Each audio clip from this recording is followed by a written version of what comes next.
ang ating pagkain, ang ating labanos. Ayan guys, yung niluto kong labanos.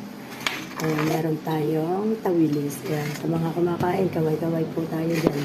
Kain po tayo. Ayan, ulam.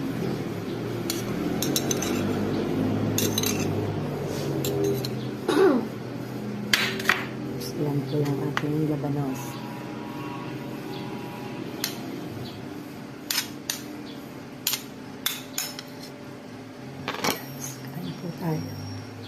Kain po tayo. Yan, bukmak mo tayo.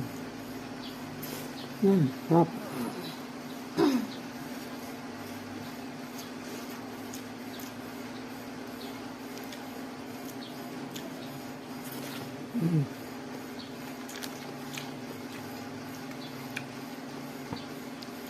Guys, nakakain ba kayo nito?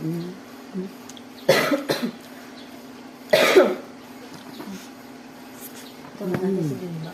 Hop.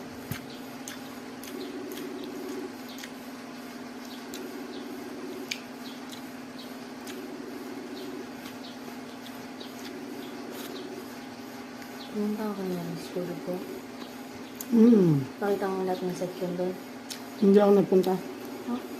Ako makakain. Ayan guys, yung ating nilutong ulam. Tapos ito yung ating isda. Ayan. Napakasarap guys ng ating lutong ulam ngayong araw na ito. At napakatipid at